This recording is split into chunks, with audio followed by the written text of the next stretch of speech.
What's up, everyone, and welcome to Collective Online. We're so thankful that you're joining us this morning. Like last week, I want to start by sharing a few announcements with you all. For those of you who are ready for your second cup of coffee, go ahead and turn up the volume so you can keep listening while you head to your kitchen to pour another cup. Don't forget cream and sugar, though, because straight black coffee is disgusting. Also, all the coffee people are about to start sharing what they think in the chat. I'm sorry for everyone else who wasn't ready for that. You can just ignore them. I want to start today by talking about Easter. Easter is just a few weeks away, and as you all know, we will be celebrating Easter online because this is our new normal for a while. And even though it's different, it's going to be amazing. We're going to work on a few ways to connect with you all. We're going to be adding an additional song for worship. We'll have amazing collective kids content available. It's going to be great. And as weird as this may sound, doing church online is a great opportunity for you to invite your friends to Collective. Over the past few weeks, we've heard encouraging stories about people checking out our services online who never would have had the opportunity to come on a Sunday, or people who checked it out online who were a little bit too nervous to show up at West Frederick Middle School, and that's awesome. So Easter online is no different. This week, we'll be posting a Facebook event to get the word out about our online Easter service, and we want you to invite your friends to check it out. Just because we're online doesn't mean the vision of the church changes. We're still a church for the rest of us. We still do our best to create space for people to bump into Jesus and experience the grace and hope and life that he offers. So I just want to encourage you right now in this season to be bold. Send an invite and let God do the rest. The second thing is we're communicating majorly through Facebook and Instagram right now. This is because we don't want to flood your inbox with more emails, so you need to make sure that you're following us online at My Collective Church. We share regular updates, and we'll be creating other opportunities for you to connect in the coming weeks. Now, if you're like me, your Facebook is being crushed right now, and you're seeing the same post over and over and over again, which means you're probably missing out on the things that we are actually sharing, the things that you actually want to see. So the way around that is to head to our Facebook page, and right under the video is a button that says following. When you click on that, you can actually choose when you see our content. Typically, default is selected, but we would like to encourage you to click see first. This will make sure you stay up to date on what's going on at Collective as we share additional Collective Kids resources, share needs in our community, share about midweek opportunities for you to connect with us, pray with us, and learn more about what's going on at Collective. Now, this is really important, so I'm actually going to give you some time to do it right now. So I'm just going to stand here and stare awkwardly at the camera until you do it. Okay, I'm just kidding. I can't do that forever. That was weird. Okay, how about this? I'm going to bribe you. So we have some extra 1745 shirts that we'd like to give away. These were shirts that we handed out last November, and what we would like for you to do is we would like for you to take a screenshot of you changing your setting to see first. Then what you can do is you can tag My Collective Church, and we're going to give away 5 of these shirts. We will mail these shirts to you this week. Yes, we are bribing you. No, we don't feel bad. We would love for you to see what our content is first and stay tuned with what's going on at Collective. And I know for some of you, you're wondering, hey, if you already have a shirt, can you get a second shirt? Sure. Just make sure to take a screenshot, tag My Collective Church, and post it online. And you have until midnight tonight to do so. And then we'll give out 5 shirts next week. All right, so let's jump into the teaching for today. We're in week 4 of our series called Instamacy, that's all about having real friendships and an Instagram culture. And as we've been going through this series, one question that has been asked more than any other is I've realized that there are friendships that I have that are unhealthy. What do I do? What do I do? I've realized that there are people in my life that I have allowed to influence me because I've let them be in my crew, but I know that I need to make a change. How do I approach this? And ultimately, the question that a lot of us are wrestling with right now is, how do I unfriend someone? Over the past few weeks, we've been using this diagram to talk about our friendships. And last week, I shared with you all about how to invest in your friendships in order to move them inward, how to move a crowd to community and community to core. This week is all about how to remove people from the circles that they shouldn't be in. Because some of you have people in your core, and all they do is bring you down, and you don't want to move on with them. Some of you are a part of a community that has a culture of toxicity, and you need to figure out how to walk away. Or maybe you're like me, where there's someone in your life that isn't in your crew, that isn't in your inner circle, but you allow them to impact you as if they are. And that brings a ton of pain and brokenness in your life. How do I unfriend someone? And this is not just about unfriending people online. A few months ago, I joked on a Sunday morning that one of my favorite things to do is unfriend people on social media. And I want you all to know that I still unfriend people all the time who I don't want to be a part of my life. But instead of straight unfriending everyone, I've decided to start unfollowing people. It's great. You should try it. If you post too many hashtags, I unfollow you. If every picture is of your cat, I unfollow you. If you have a social media account for your animal, I won't accept your friend request, and I will probably unlike your personal account. And that isn't because I don't like animals. I just think that's weird. If you post memes that have spelling mistakes or grammatical errors, I unfollow you. And some of you totally understand that. Listen, my master's degree is in English, and the fact that Facebook doesn't have an algorithm that automatically deletes memes or GIFs with spelling mistakes literally crushes my soul. All joking aside, though, there are people you are connected to on social media that you shouldn't be connected to anymore. So the question is, how do I unfriend people? How do I remove toxic people from my life? Because if they're a close friend, it means we've given them access to our heart. We've given them access to influence and shape us. And sometimes the result is that we're being shaped in ways that we don't want to be. So today is all about unfriending. Because sometimes we don't just need to unfollow someone, we need to unfriend them. And I know that some of you are thinking that this sounds harsh, right? Because Jesus loves everybody, which is true. But like we talked about a few weeks ago, when Jesus was doing his ministry on earth, he loved everybody the same, but he didn't treat everybody the same. Everyone did not have the same access to Jesus. Everyone did not have the same opportunity to speak into his life. Everyone did not have the same impact on his heart. And that is a tension that we need to navigate in our friendships. So today I want to be clear. We are not talking about being mean to people. We are not talking about casting people aside. We're not talking about not giving people inherent worth because they are creations of God. I'm not saying that. Jesus didn't say that, so I'm not going to say that, but we need to make wise decisions about our friendships and the ones that we allow to play significant roles in our lives. So here's the big picture for today. This is where I want you to start taking notes, taking screenshots, whatever is best for you. It is impossible to live the right life with the wrong friends. It is impossible for you to live the right life with the wrong friends. And the thing is, we don't even need the Bible to know that that's true. But check out Proverbs 22. It says, "Don't befriend angry people or associate with hot-tempered people, or you will learn to be like them and endanger your soul." Right? There are some people that we don't need in our lives because of the impact that they have on our soul. And for some of us, this is really difficult. Right? This isn't a black and white issue. And the truth is, we like things to be black and white. We like things to be easy. We like things to be solvable. But this isn't a problem to solve as much as it is a tension to be managed. It's a tension that we're called to step into today if we want to have the best friendships possible. Because it's impossible to live the right life with the wrong friends. So I want to start with this, and then we're going to get to some really practical teaching for today. As we talk about unfriending, a question that a lot of you are wondering is, do all of my friends have to be Christians? And so I want to address this. I would say that your inner circle does. Because your inner circle are people that you lean on, whether you mess up or life falls apart. And I know for me personally, when that happens in my life, I need people who understand grace. I need people who know that eternal hope comes through Jesus. So when things fall apart, they can give me that perspective. They can remind me of those truths. Or when I mess up, not if, but when I mess up, they can talk to me about grace. Because if they don't have those two things, they're going to be speaking empty platitudes in my life, and they're not actually going to be helping me long term. So for me personally, my inner circle has to be people who follow Jesus.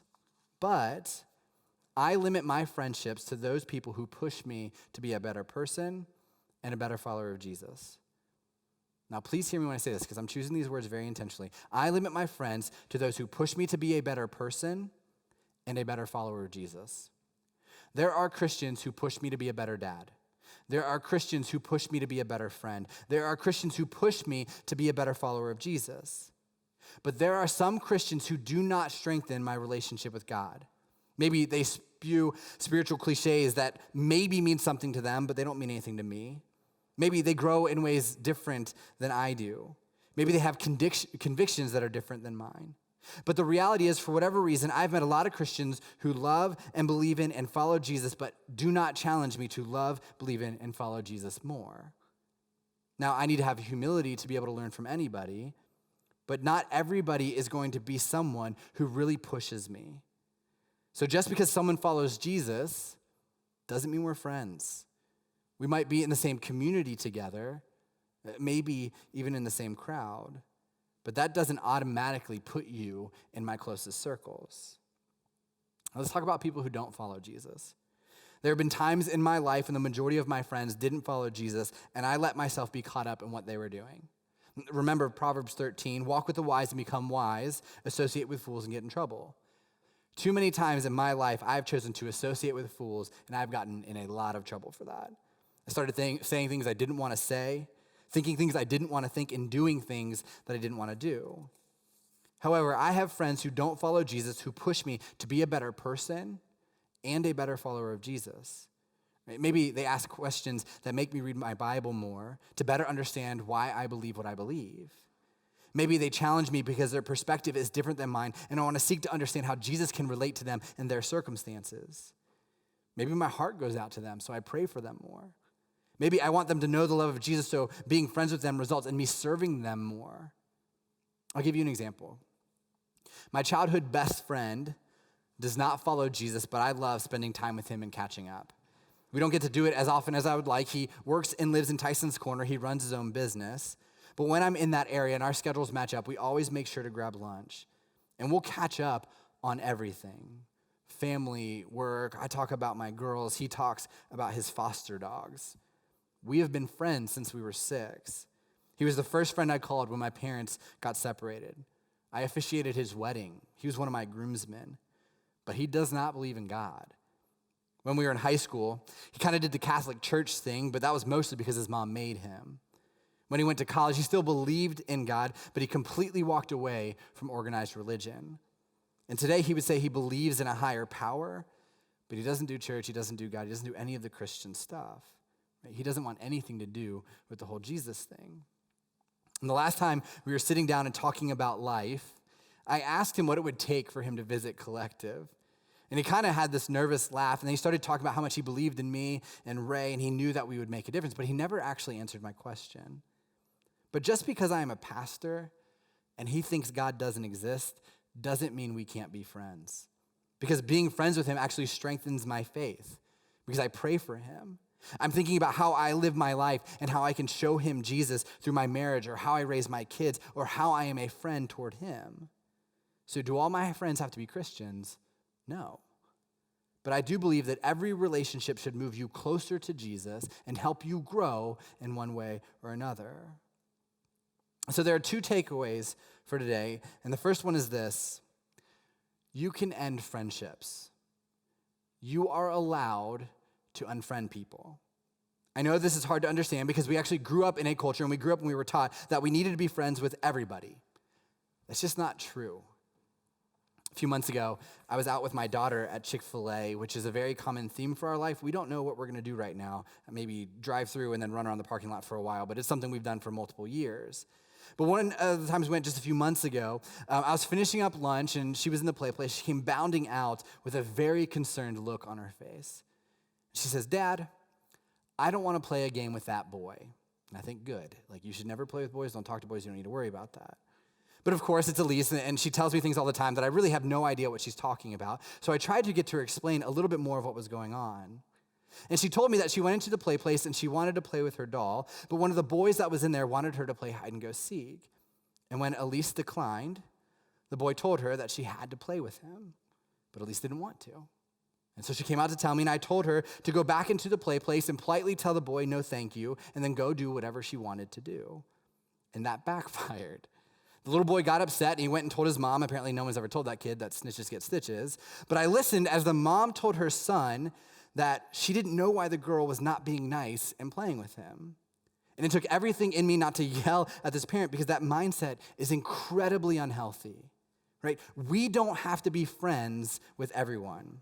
Now, we should treat everyone with honor and dignity, but the idea that everyone has to be friends with everyone, that we can't have boundaries in our friendships or in the relationships or even in the circles that we do have, that we can't choose not to spend time with someone, that unhealthy behavior has led a lot of people to developing toxic friendships and unhealthy friendships. And the truth is, some of you are in those right now.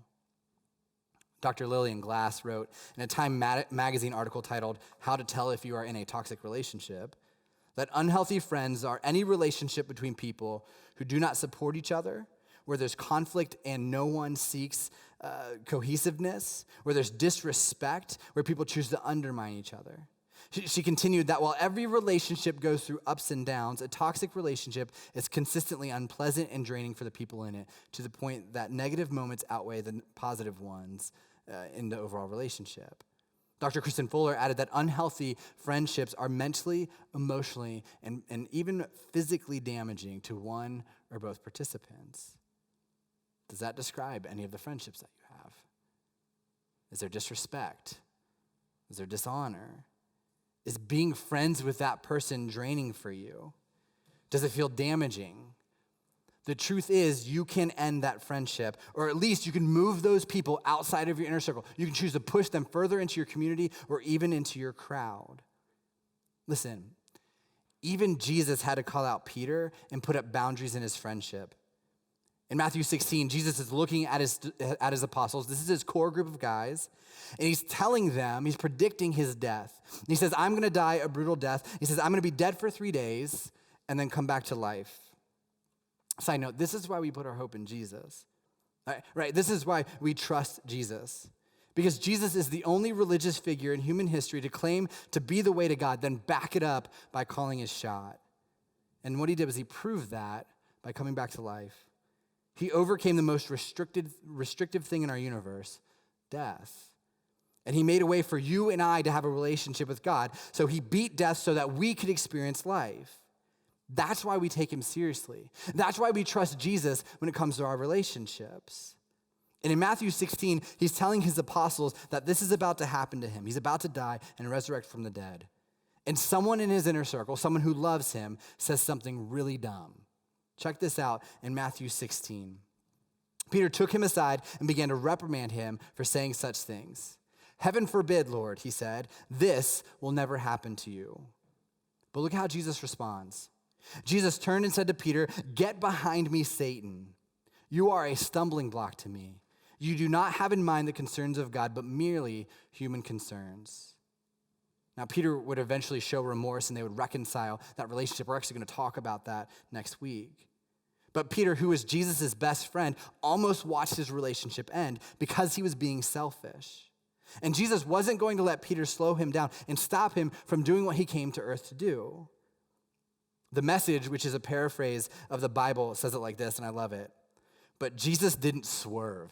I feel cool saying swerve. I know I'm not. I feel like that's what teenagers would say. But Jesus didn't swerve. Peter, get out of my way. Satan, get lost. You have no idea how God works. Jesus calls Peter out and shows us that he understood that it is impossible to live the right life with the wrong friends. If you have relationships that bring you more pain than peace, more anger than joy, move you further away from who God calls you to be, you need to figure out if those relationships are ones that you should continue to have, or are they friends that you should walk away from? Or friendships where you can at least redefine and put up some boundaries so that person doesn't have a large impact on your life. Either way, you choose who has an influence in your life and who shapes who you are as a person, because you don't have to let those people be in your inner circles. I've used this illustration before, but I think this is the best way to picture it. When you think about your relationships, think about a dinner table. Now, some of us would just have a few seats. Extroverts would have one of those tables that has like gears inside, and you like lift it out, and 20 people can sit there. But no matter how big of a table, you get to decide who sits where. You get to decide who gets a seat. You get to decide what relationships you have, what voices you listen to, the people you want to trust. This is where your core group of friends should sit. This is where your crew should sit. These are the people who show you honor and grace and love. These are the people who push you to be a better person and a better follower of Jesus. And some of you have the wrong people sitting at your table, and you need to get rid of them because it's unhealthy. And I know that this is hard to do. So let me share with you all from my own life, because I'm not good at this, but I'm working on it. One of the main reasons why I see a counselor on a regular basis is because I've let people sit at my table that I shouldn't. In fact, it feels very weird to say this right now because I'm actually looking you guys in the eyes. But just last week, I had to schedule a call with my counselor because I was struggling. There are people from my past who were kind of in my community, a little bit in my crowd, but some people who are in my core circles who have hurt me. They said some things about me as a pastor, as a leader, and as a person. And the truth is, I just can't seem to shake them. And in my worst moments of insecurity, those voices come back up. And the truth is, I'm just terrible at letting go. So I was talking to my counselor, Matthew, about how some of the guys have actually popped back up in my life, are trying to speak into my life right now. And after listening for a few minutes, all he said was, you control who sits at your table. I get to choose who has a say in my life. I get to choose who gets a voice. I get to choose who gets a seat at my table. And I don't want to give a seat to these guys. I don't want to feel bad about it, and I don't have to feel guilty about that, right? I don't need to feel pressure to give people a seat at my table that don't belong there. I can choose to walk away, to block numbers, to delete emails, to unfriend them on social media. So that's what I did. I physically and digitally walked away. And the truth is, some of you need to do that. One of my favorite musicians right now is a rapper named Annie Mineo. And he says it like this in one of his songs, "It's none of my business." He says, if you don't like me, that's your problem. When I let it bother me, that's my problem. And I've got enough problems. There are some friendships you need to end. There are some friendships that you need to change. There are people right now on Facebook that every time they post, it brings you pain. Unfriend them. You are allowed to end friendships. You can give seats to other people at your table. You can unfriend people.